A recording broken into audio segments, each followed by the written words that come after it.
Hi class, today we're going to cover Chapter 7, Section 2, Similar Polygons. Our objectives today are to use proportions to identify similar polygons and to solve problems using properties of similar polygons. So let's first go ahead and just discuss what a similar polygon is. A similar polygon is when two polygons are similar if and only if their corresponding angles are congruent and their corresponding sides are proportional. So congruent, we know we've done that in the past chapters when we've talked about congruent triangles. And sides, corresponding sides are proportional. Yesterday, lesson 7.1, we talked about ratios and proportions.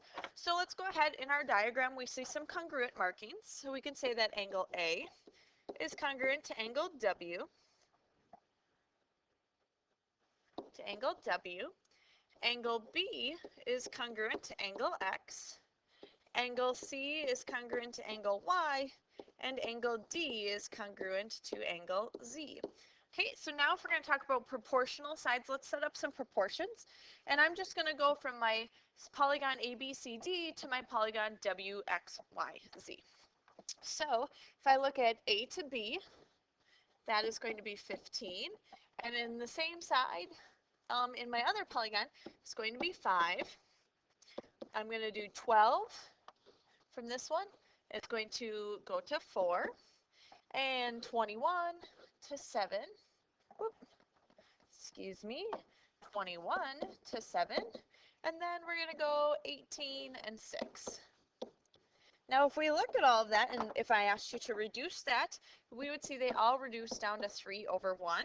So therefore, we could say that A, B, C, D is similar. So mark that this little sign there means similar to W, X, Y, Z. So similar polygons, congruent angles, and proportional sides. All right, let's go ahead and look here. If triangle FGH is similar, to triangle JKL, list all the pairs of congruent angles and write a proportion that relates the corresponding sides. So this is just exactly doing what we just did in the previous definition. So if we go ahead and look here, I know that F matches up with J, so I'm just going to jot that in. G goes with K, and H goes with L. So that's just a visual for me to take a look at. I like to be able to refer to that. So F is congruent to angle J. Angle G is congruent to angle K. And angle H is congruent to angle L. All right, now I'm going to match my sides up. So I'm going to say FH is proportional to JL, which should have the same proportion of F to G, which is to J to K.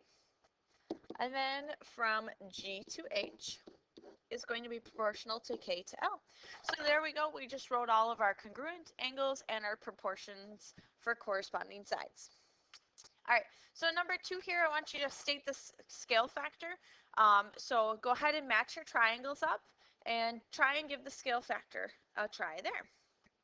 All right, how about in number 3, if you were given a picture that was 4 inches by 6 inches and you wanted to resize it so that it would fit into an 8-inch by 10-inch frame, would your picture remain proportional? So let's go ahead, and I'm just going to draw a couple examples. This one's 6 and 4, and this one I'm going to give it to 10 and 8. And so let's set up proportions for those sides. So 4 goes to 8, and we are wondering if it will match 6 to 10. Well, 4 to 8 is a 0.5, and 6 to 10 is 0.6. Those are not equal, so no, it will not remain proportional. All right, determine if these triangles are similar. If so, write the similarity statement and scale factor. So go ahead and see if your angles are going to be congruent. Set up your proportions and give that a try and see if they are going to be similar. So you're going to have 3 sets of congruent angles. So keep in mind your angle properties that we've learned in the other chapters. And we're going to set up 3 proportions for those sides. Whatever you get for your proportions, if you simplify it, that should give us our scale factor. All right, so number 5.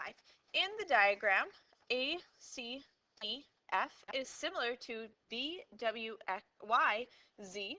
Find the value of X and Y. So I'm just going to go ahead and make my markings I like to do from similar to similar. So A goes to V, and we're going to have C to W, D to Y, and Z and F. All right, so now I know which sides I can match up. So A to F, I see here is my Y's. So I'm going to just do those because I see those first. And that's going to be proportional to the 12, not congruent. Do not set those equal. And so I need to set that equal to another proportion. And I see here that my X is going to go with my 10.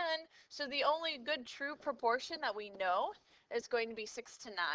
And I'm going to put 6 on top because that came from the same polygon as 3y minus 1. And 9 on the bottom because that came from the same one with 12. And all we're going to do here is to solve this proportion using a simple cross multiplication. And so I'm going to have 9 times 3y minus 1 is equal to 12 times 6, which gives me 72. So go ahead and we're going to just distribute. So we get 27y minus 9 equals 72. Add my 9 to the other side, so I have 27 equals 81. And so if we do that, we find my y equal to 3. Now to do the x, we're going to set it up the same way. Again, x does not equal 10. These are not congruent. They are similar. So I'm going to put 10 goes to x, and I'm going to set that equal to, and now again, we need to use this one proportion that we know is true. 6 goes with the 10 on the top because those are from the same polygon. All right, so this one is an easy cross multiplication and division. So if you guys could come with that part done for tomorrow, that'd be great. And let's talk about perimeters of similar polygons.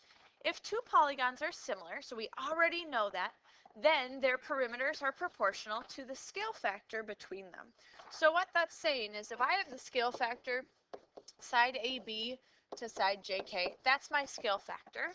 That's going to be proportional to my perimeter of ABCDs,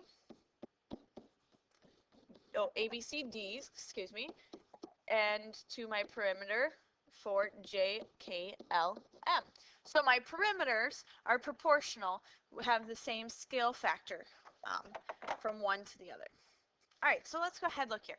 If ABCDE is similar to PQRST, find the scale factor of ABCDE to PQRST and the perimeter of each polygon. So we need to go ahead and find our scale factor. So I'm just going to notice that I have some congruent markings. So I can fill in congruent sides. And if I look at my other one, I don't know what my perimeters or my other side markings are for there.